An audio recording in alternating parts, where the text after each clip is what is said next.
28th day of November, the year of the Lord 2022. From wherever you're watching us, right here and around the world, this is KBC Prime Edition coming to you from KBC, from broadcasting us right here in Nairobi, Kenya. Good evening. Top in this live broadcast.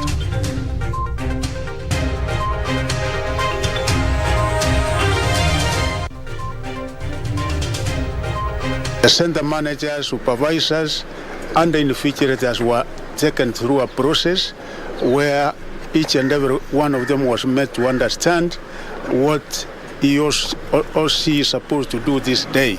Expect credible results. Education CS Ezekiel Machogu outlines steps taken to uphold exam integrity as Class 8 and Grade 6 candidates put pen to paper. Not so fast. High Court temporarily stops the import and distribution of GMOs. And back to the field. FIFA lifts the international ban it placed on Kenya in February.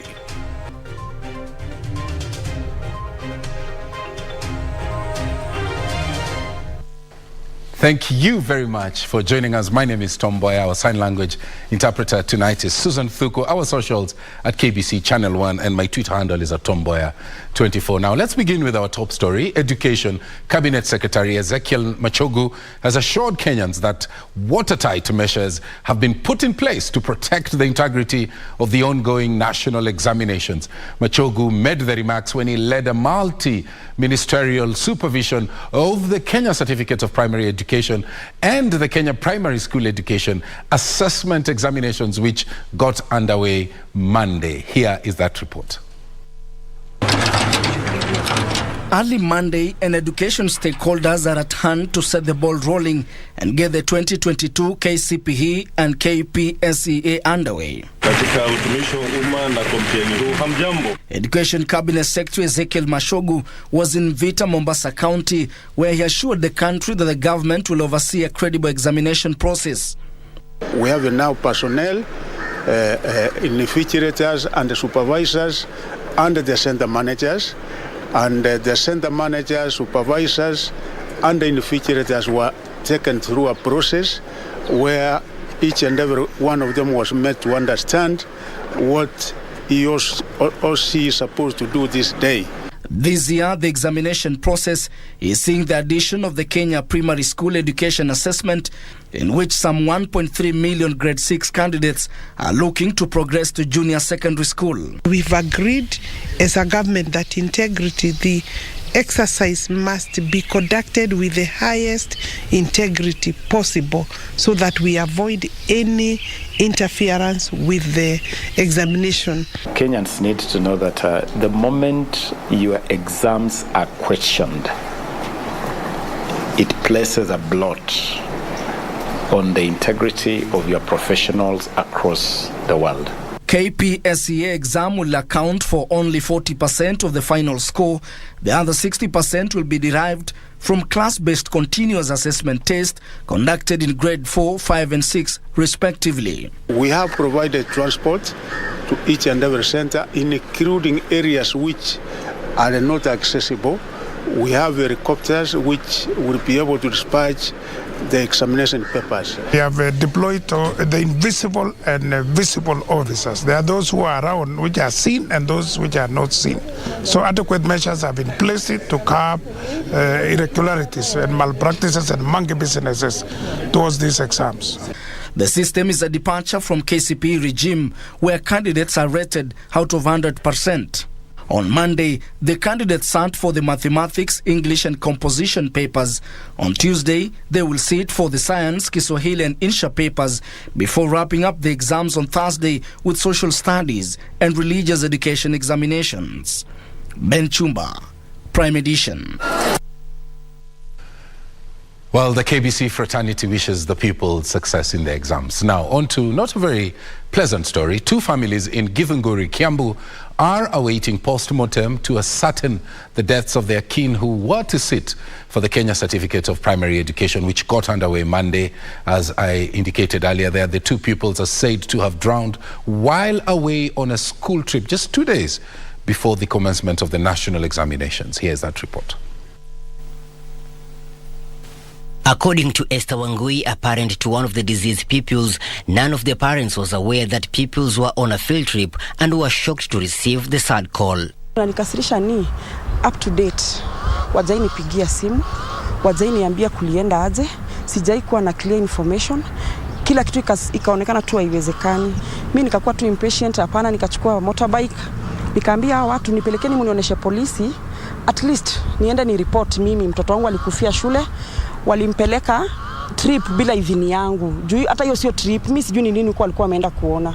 We wonder, was there a sinister motive behind this? Why would they engage in a trip without informing the parents? Because they have a duty of care to these pupils. We are also surprised, and we have been informed by the DCIO that there were 4 teachers. There was a matron and 2 drivers. How come these 2 students were able to sneak from the group in the glaring watch of all these people? Paul Masharia, who also lost his son in the tragedy, cautioned schools against taking children on trips without informing their parents. Hiyo ndio information unapata, wali sneak. Then unaambiwa bado walianguka. Mali unaambiwa walianguka, wezi anguka. Si tulienda hadi kwa site, wezi anguka. Then nguo zao zilikuwa hapo. Uliangukaje ukatoa nguo ndio kaanguka? Kumaanisha hawakuwa around. The Kenya Certificate of Primary Education and the Kenya Primary Education Assessment Examinations got underway Monday. In Busia County, 4 candidates are writing their national exams from the county referral hospital nursing different injuries. According to Busia County Acting County Commissioner Kipchumba Ruto, they are working closely with chiefs and the assistants to trace any candidate who may have not turned up for the exams. It is, we have deployed the invisible and visible officers. There are those who are around which are seen and those which are not seen. So adequate measures have been placed to curb irregularities and malpractices and monkey businesses towards these exams. In Homa Bay County, County Commissioner Moses Lilan assured the region that all arrangements have been put in place to secure the conduct and the exam environment. In Bungoma County, 38 students at the Mupeli Primary School will not sit the Kenya Primary School Education Assessment Examinations after they failed to show up for the exercise. Center managers do not leave without the security. Do not leave this place without your security. Tungangane tuhakikishe kila mtu amepata. And then ukienda huko, remain vigilant.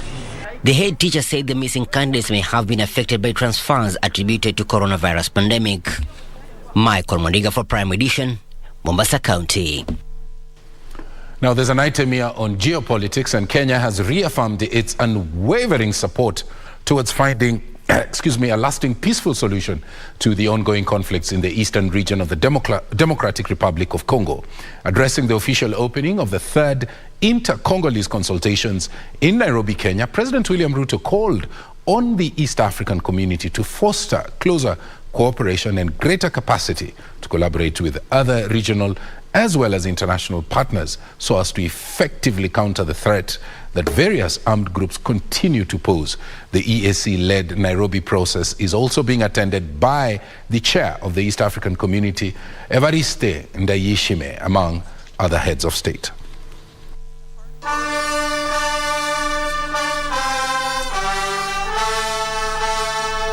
The 3rd inter-Congolese consultations kicked off Monday at a Nairobi hotel.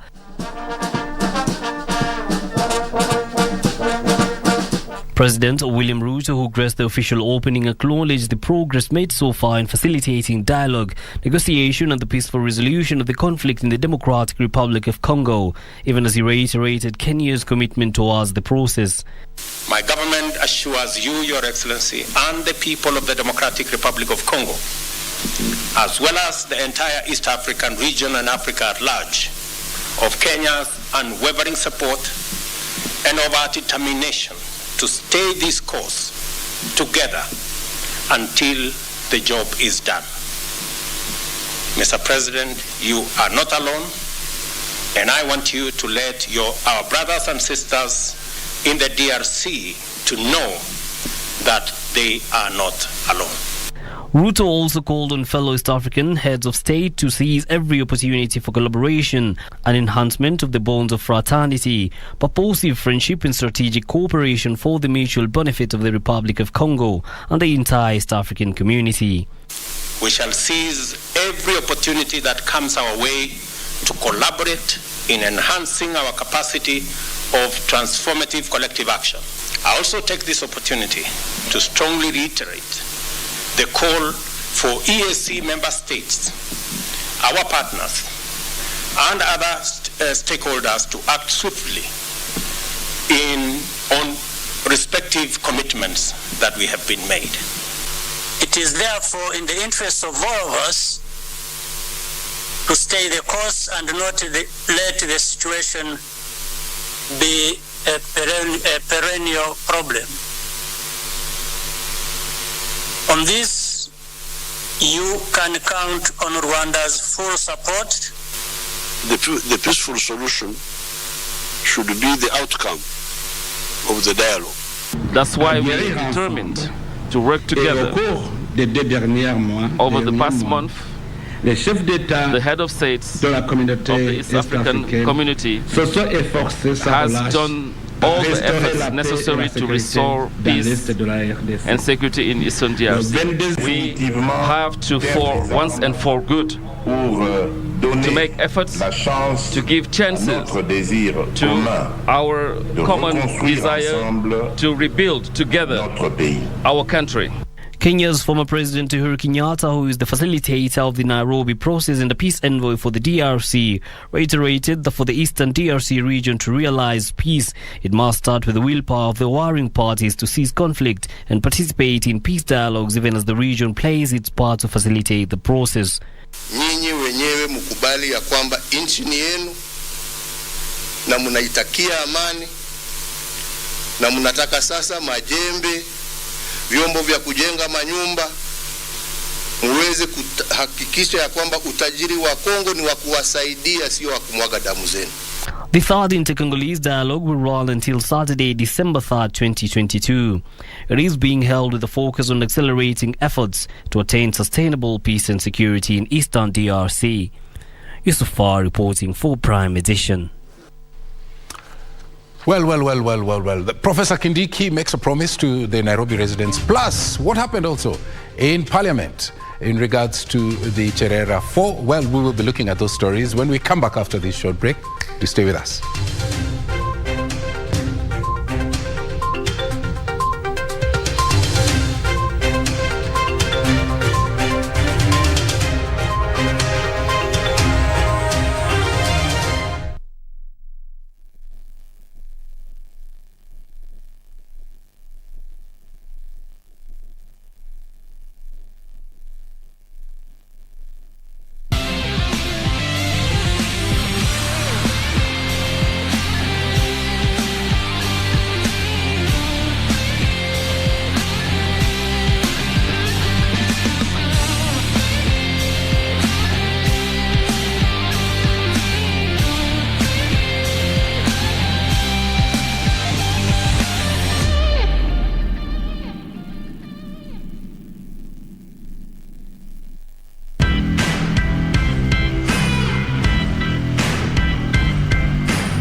the German perspective.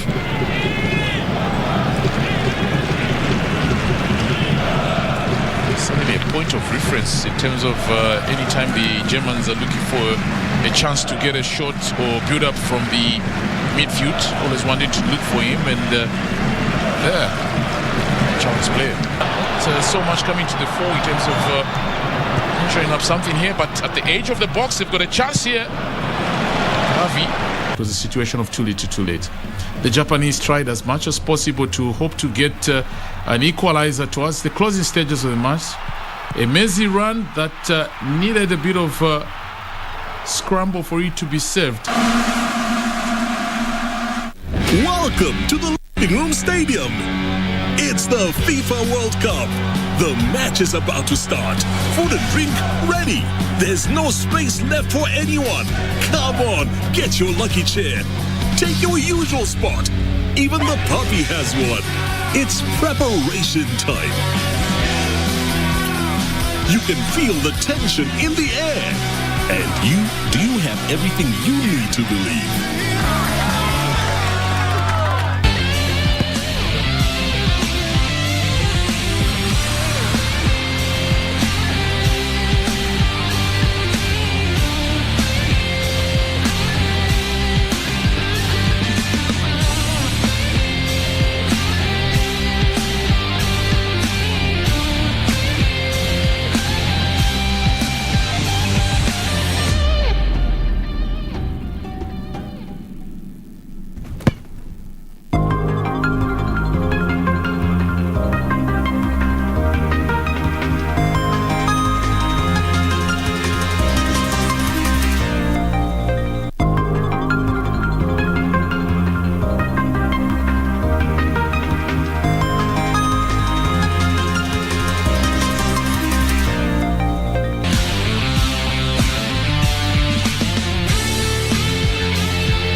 Feel the excitement. Relish every moment. Get 1.5 GB at 50 bob. Valid for 3 hours.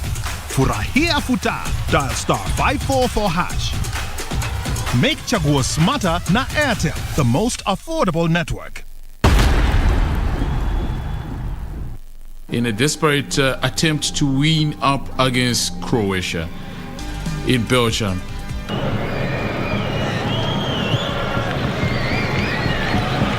Now it's with Jordi Alba. Through the legs. Tino Kara, there's the opening goal. Brilliantly dispatched by Alvaro Morata. Well, it's all about Spain creating an overload out wide. The switch of play is always on. Olmo coming in field, just leaves the space for Alba to run into. Game yao iko chini, lakini discounts ziko juu. Score the deals of the season na Team Naivas kikombe kikwetu. Kila Mkenya ni mshindi.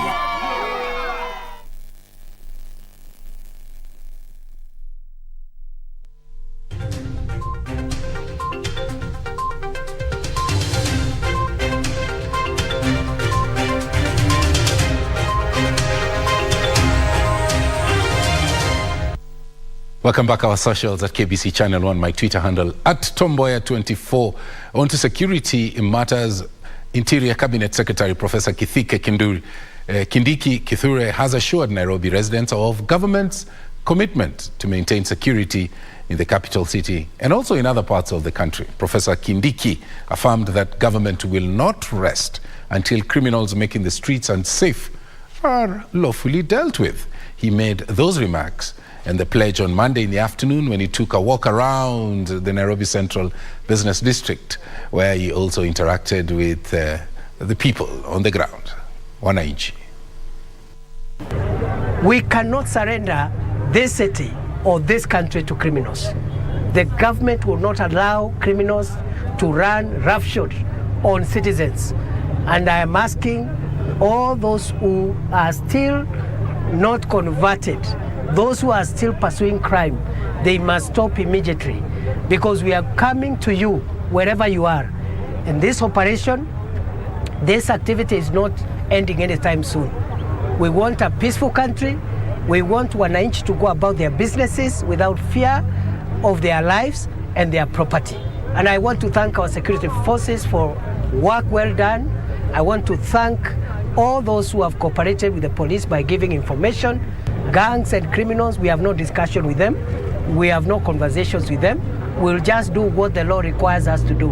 And we will put them where the law says criminals must be.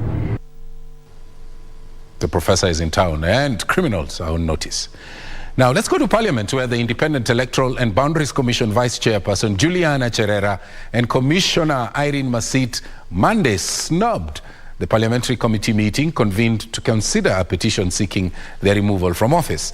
Cherera instead sent her lawyer, Apollo Mboya, to request for 10 more days to file responses, while Masit's lawyer, Donald Kipkorir, sent a letter to the committee declining to participate in the hearing. Our parliamentary reporter, Gishuki Washira, has the details. IEBC Vice Chairperson Juliana Cherera was scheduled to appear before the National Assembly's Justice and Legal Affairs Committee to respond to a petition seeking the removal from office of the 4 commissioners who disputed the presidential election results. Cherera skipped the meeting and instead sent her lawyer Apollo Mboya to request for 10 more days to submit a response. The minimum that any person is allowed, even in a court of law, to respond is 14 days. I'm asking for 10 days. The parliamentary committee, chaired by Tharaka MP George Murugara, in dismissing Mboya's request, directed the respondents to file the response on Tuesday. The petitions relating to Juliana Cherera was served. We have it. But we were asking all other petitions that could have been filed. It becomes incumbent upon an advocate to go to court, which are public offices, walk to Parliament, which is an open Parliament, a public place, seek all that he is alleging to have sought, and he has not been given. Chair, is Council aware of other petitions that even perhaps this committee is not aware of? Because I believe that matters that should be discussed here are what are within our knowledge and what has been served that are supposed to be responded to. Commissioner Irene Masit was also scheduled to appear before the MPs in the afternoon, but never showed up. The committee received a letter from Masit's lawyer Donald Kipkorir stating she was unwilling to respond or participate in the hearing since the committee had dismissed her earlier objection of the sitting. The committee, however, allowed Masit to file written response that should be submitted latest Tuesday. I want to believe that this would have been the right forum for any of those respondents to raise their issues rather than any other forum. But should any one of them maybe then think they have an opportunity elsewhere, then as a committee we allow them and we proceed with the committee work. The committee is expected to hear from Commissioners Francis Wanderi and Justice Nyang'aya on Tuesday. Geshoke Washira, Prime Edition.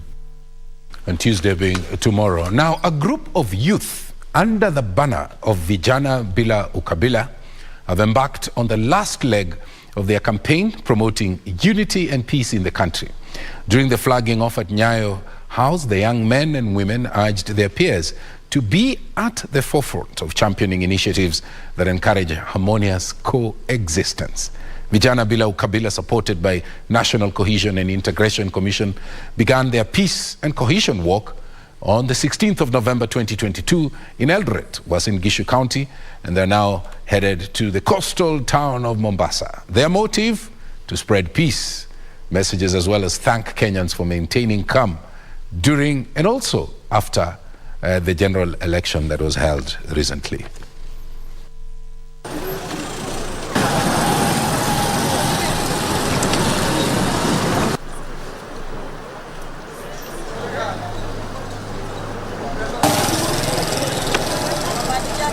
young men have been very, very focal in ensuring that they spread the gospel of one Kenya, one people, one country. National Cohesion and Integration Commission. They have been very, very, very focal in ensuring that they support all the teams in all parts of the region to ensure that we are able to spread the gospel of peace within the region. I think these elections have shown the nation and have shown the entire world that the youth have chosen peace. We are encouraging all the partners to measure on youths, to invest on youths, because these are the youths that when they are being misused, they can bring violence to this nation. But if you can rightly channel them in the right direction, this peace will be everlasting. Well, on to a rather sad one now. The bodies of 3 Kenyan ladies who died under mysterious circumstances in Saudi Arabia while engaged as domestic workers have been flown back into the country. Jacqueline Mudhoni, Lucy Kerr and Mercy Sakim all had traveled to the Gulf town with promises of better lives, well, until they met their untimely deaths. The families of the 3 had been unable to raise funds to airlift their bodies for the last 2 months, but former Nairobi Governor Mike Mbuvi Sonko came to the rescue.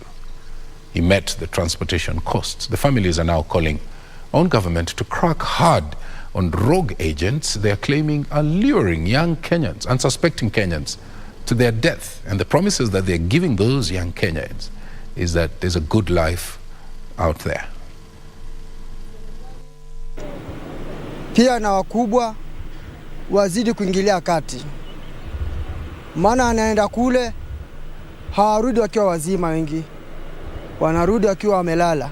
Mheshimiwa Mutua aweze kufuatilia vile watoto wetu wanakufa, ndio Kenyans tuache kulusu watoto wetu. Watoto wetu wanaacha watoto yatima, wazazi wanapoteza wasichana wao, kuna mabwana pia wamepoteza mabibi zao. Na hatutaki kusaidia kila saa kwa mazishi, tunataka kuona ndugu zetu, dada zetu wanakuja, tunawasaidia kwa maendeleo na maisha. Mimi ningeomba huo msaada uzidi kuendelea, kwa sababu kama si yeye hatujui kama tungepata msaada wapi zaidi ya hapo. Well. Now, government will soon launch, I'll take that again. The government will soon launch a digital portal dubbed Talanta Hela. That portal will help to identify talent as well as monetize content. Youth Affairs, Sports and Arts Cabinet Secretary Babu Namwamba says that the portal will only help curate content produced by creatives, but also guard against exploitation of stakeholders in the industry. He made the announcement at the annual National Creative Summit at the Kenya National Theatre here in Nairobi, Kenya. The forum brought together creatives as well as stakeholders from across the country. Recently, the Kenya Copyright Board, KEKOBO, revoked licenses for 3 collective management organizations for non-compliance to licensing conditions, specifically breach of administrative cost and limit, and also diversion of royalties. Na vile unaweza okota pesa. Kitu ya pili, watupe security. Bila security, utaingia uitishe pesa na ugongwe. Lakini tukipewa security, tukipewa full support na serikali, tutakuwa able collect na pesa ingie kwa mfuko wa msanii.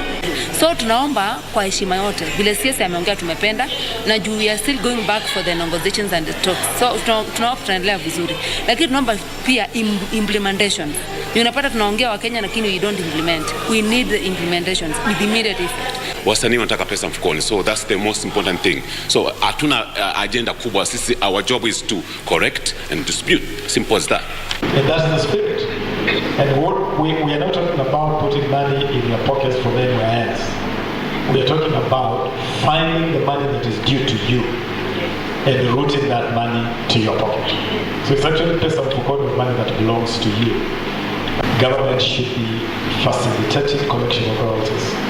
And that really is the role of government. Government is a regulator. But the actual business is supposed to be done by yourselves. It is your business.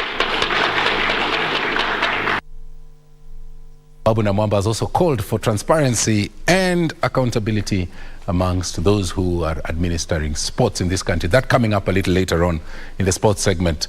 But first, a Kenya Defence Force officer implicated in a fraudulent National Police Service recruitment syndicate has denied personally giving money to the suspect accused of the crime.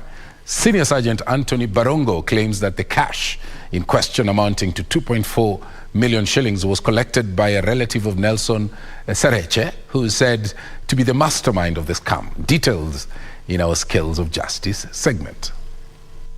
Senior Sergeant Anthony Barongo was taken to task over how he had collected 2.4 million shillings from 6 individuals who were seeking recruitment in the National Police Service early this year. Barongo had a difficult time explaining how he allegedly distributed the money to senior police officers who he claims gave him letters for the 6, which turned out to be fake. In a cross-examination by defense lawyer Dunstan Omari, Barongo further said the purpose of the money was to facilitate the job seekers and that he had only met the accused person, Nelson Sechere, thrice in a hotel where the transaction took place. Barongo further said he did not personally give the money to Sechere, but to his relative. He was testifying before Senior Principal Magistrate Gilbert Shikwe in a case where Sechere is charged for allegedly forging recruitment documents. The case will be heard on Wednesday, December 28, 2022. Meanwhile, a suspect arrested by officers from the Ethics and Anti-Corruption Commission for alleged impersonation will know his fate on Tuesday, November 29, 2022, when the court will rule whether or not to keep him in custody to allow the prosecution to conclude investigation. However, Defense Counsel Gishia Kamau, in his submission to the presiding magistrate Robinson Ondiek, argued officers from EACC were not allowed under the law to seek custodial orders to hold suspect as they conduct their investigation. The suspect Ibrahim Ngamau Wangari was arrested on Friday, November 25, 2022 for impersonating an EACC officer and demanding bribes from civilians. Abdulkhair Mohammed for Prime Edition.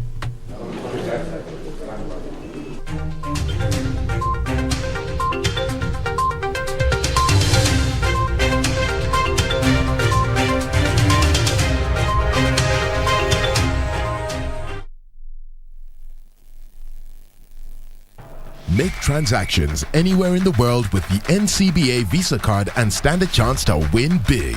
Join the FIFA World Cup 2022 when you win an all-expenses-paid trip for you and your +1 to watch 2 games. Or win exciting weekly prizes that will make your FIFA viewing experience super duper.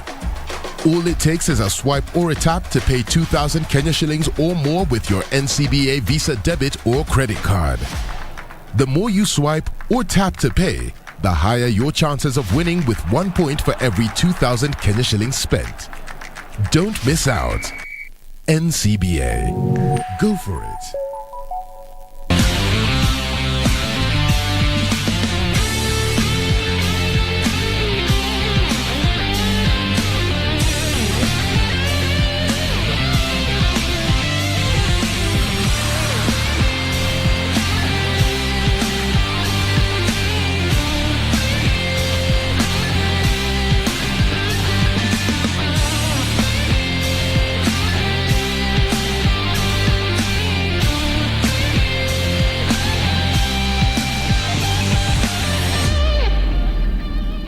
Feel the excitement. Relish every moment. Get 1.5 GB at 50 bob. Valid for 3 hours. Furahia Futa. Dial *544 hash. Make Chaguo smarter na Airtel, the most affordable network. The German perspective.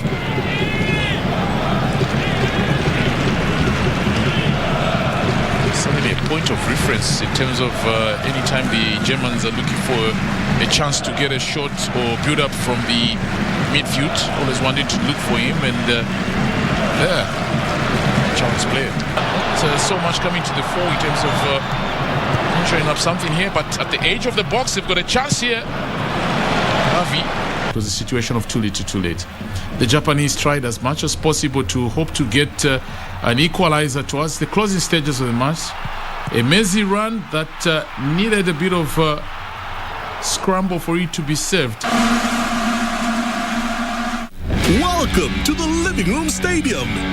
It's the FIFA World Cup. The match is about to start. Food and drink ready. There's no space left for anyone. Come on, get your lucky chair. Take your usual spot. Even the puppy has one. It's preparation time. You can feel the tension in the air. And do you have everything you need to believe?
Make transactions anywhere in the world with the NCBA Visa card and stand a chance to win big. Join the FIFA World Cup 2022 when you win an all-expenses-paid trip for you and your plus one to watch 2 games. Or win exciting weekly prizes that will make your FIFA viewing experience super duper. All it takes is a swipe or a tap to pay 2,000 Kenya shillings or more with your NCBA Visa debit or credit card. The more you swipe or tap to pay, the higher your chances of winning with 1 point for every 2,000 Kenya shillings spent. Don't miss out. NCBA. Go for it.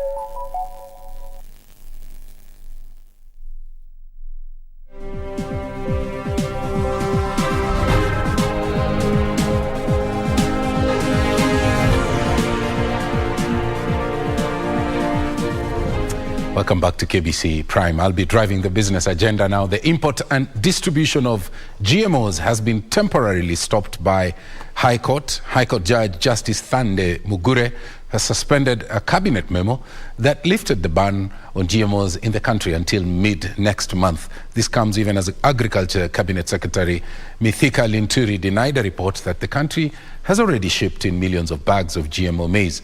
And also Parliament summoned the managing directors of the Kenya Bureau of Standards and the Kenya National Trading Corporation to shed more light on the status of this GMO question, imports into the country.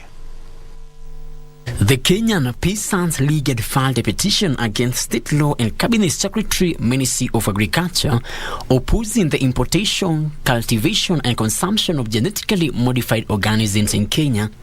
The league members argue that GMO food poses a deadly health hazard to Kenyans, particularly the poor and those of low income.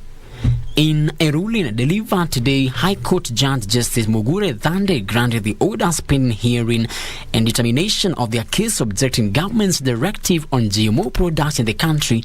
A section of the public has been on the edge after the cabinet lifted a 10-year-old ban on GMOs in October to deal with food security. Agriculture Cabinet Secretary Mithika Linturi denied reports that Kenya has already imported tons of GMO maize in the country, with the distribution of the commodity underway. Linturi said consultations are ongoing with various stakeholders on the way forward in regard to the GMO import. Things will be different in another 1 year. I think when you look at the statistics of our food balance sheet, things will be different, because in 1 year we shall have started producing, and now we are just getting hitting the ground running, because this is where we want to take the country to food sufficiency. We have agreed on how we will be able to collaborate in terms of ensuring our subsidies get to the right people, the involvement, and everybody else. Last week, Trade Cabinet Secretary Moses Kuria caused a serious uproar when he announced that 10 million bags of duty-free GMO were already on the high seas en route to Kenya. This comes even as the National Assembly summoned the managing directors of Kenya Bureau of Standards and the Kenya National Trading Corporation to shed light on the status of GMO imports in Kenya. The two CEOs are expected to appear before the Departmental Committee on Trade and Industry on Tuesday. The government has assured farmers that will focus on boosting of local production and minimize the importation of GMO maize in a move that is geared towards ensuring that the country is food secure. Reporting for Prime Edition from Nairobi, my name is Frederick Mwoki. Now, the government will partner with Twiga Foods Company to disburse 300 million shillings under the Hustlers Fund. President William Ruto says that the fund will be disbursed to small-scale farmers and suppliers drawn from across the nation. The National Treasury and the Ministry for Micro, Small and Medium Enterprises are racing against time to launch the 50 billion shilling Financial Inclusion Fund, better known as the Hustler Fund. The fund is set to be unveiled on the 30th of this month. The National Treasury has been burning the midnight oil, trying to develop a sound lending mechanism. President William Ruto has said the government will partner with various institutions to ease the lending process. The 300 million shillings you lend to your 140 suppliers and customers across Kenya, we are going to make that amount of money available to you so that they can borrow at lower interest rates. We have an opportunity to assist and support farmers, because when we have this Hustler Fund, which we are ably leading and launching on Wednesday, Your Excellency, there will be an opportunity for startups and small businesses across our country to invest in small enterprises, getting 2,000, 5,000, 10,000, aggregating that into large production. President Ruto has said the Twiga Food Company will be allocated 300 million shillings for onward distribution to small-scale traders at an interest rate of 8%. This way, livelihoods across the smallholder agriculture and MSME sectors will improve with the increase of incomes at the bottom of our economic pyramid. Your government and the work you've given us is to really promote foreign direct investment, promote domestic investment, and create an environment that is conducive for doing business. The president has also announced that the government will construct cold storage facilities in every county to provide direct foreign market linkages for small-scale farmers. Efficient aggregation, rapid transformation, and effective network of preservation and storage facilities are indispensable for sophisticated agro-industrial production and export manufacturing. Twiga Company is an agri-tech company that uses technology to aggregate demand and streamline logistics in the distribution of farm produce. The company serves about 33,000 vendors every month, with an average of 7 orders per week per vendor in Uasin Gishu, Embu, Meru, Nairobi, Kirinyaga, Machakos, Nakuru and Kiambu counties. The challenge of inefficiency in accessing the domestic market contributes to food insecurity, which in Africa is not just about the availability of food, but the cost of food at the point of purchase. For micro and small enterprises, aggregation centers such as this are essential in order to gain market. The government is now establishing these in every county in order to ensure we grow our small businesses. Hibak Said for Prime Edition.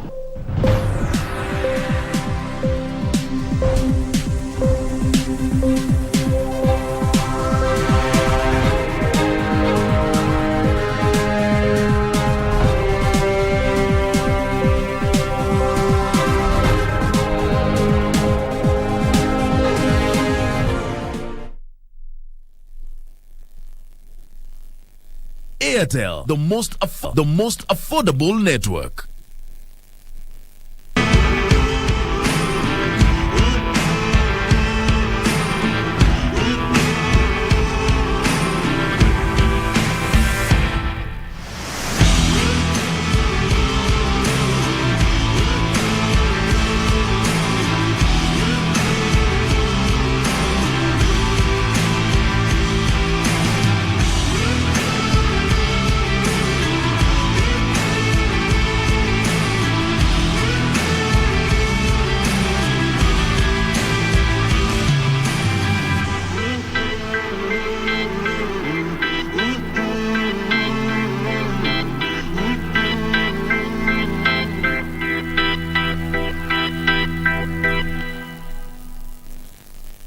World Cup, which is just a dial away. World Cup, Iko KBC.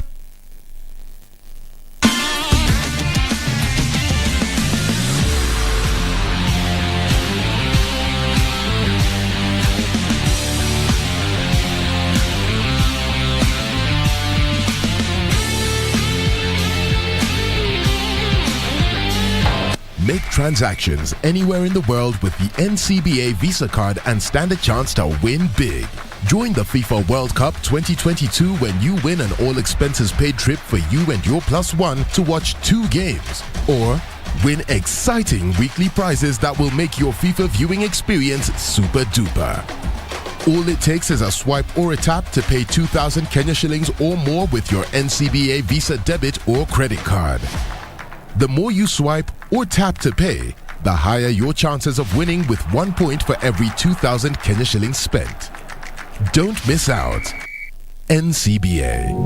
Go for it.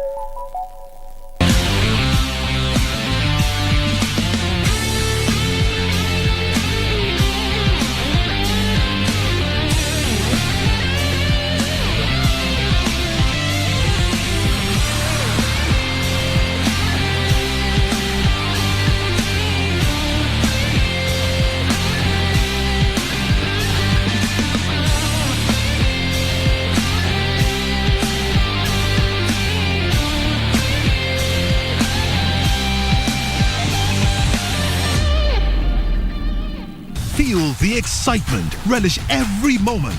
Get 1.5 GB at 50 bob. Valid for 3 hours. Furahia futa. Dial *544 hash. Make Chaguo smarter na Airtel, the most affordable network.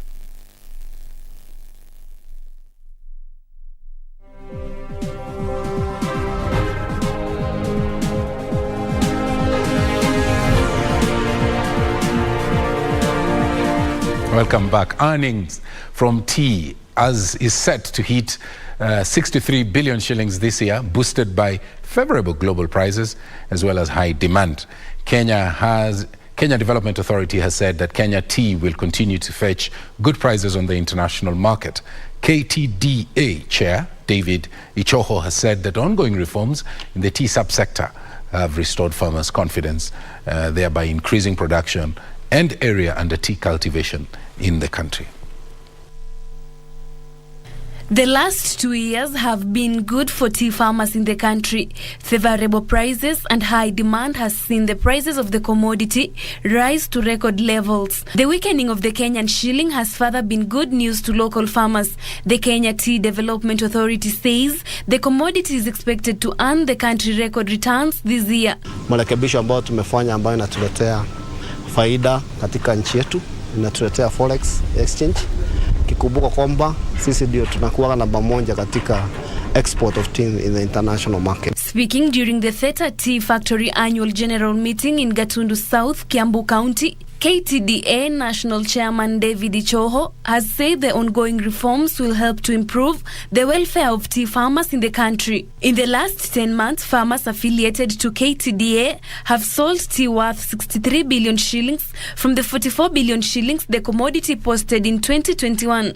Ichoho says the 296.5 base prices for smallholder factories managed by KTDA further helped the value of the beverage to remain relatively high within the last quarter of the year, boosting the earnings for small-scale farmers. Kupata mbolea ya kutosha ya fertilizer na factory zote wakulima wetu wanaweza pata hiyo mbolea katika factory zao, hata wale walikuwa wameandikisha. Tumepewa fertilizer na bei ya rahisi na tutaweka mazao iende juu.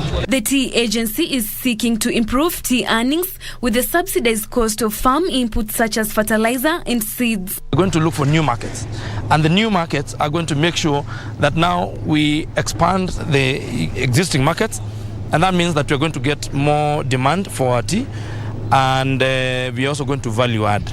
We are asking people, and the government, especially the president, has been asking investors to come and make sure that they invest in tea processing and tea value addition. Terry Njenga, Prime Edition.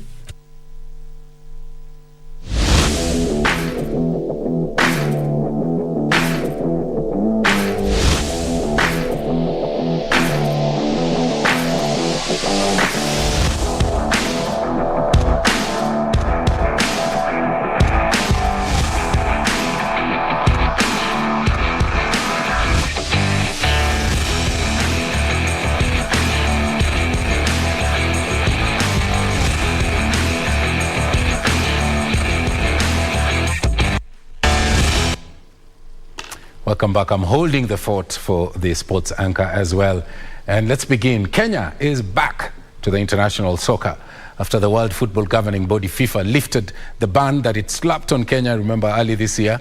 A FIFA CAF mission team is expected in Nairobi to define the next steps for FKF and also to meet the Sports Cabinet Secretary Ababu Namwamba, who's done a great job. Kenya was suspended from the international soccer in February this year after government disbanded the Football Kenya Football Federation Executive Committee. Here is that wonderful report.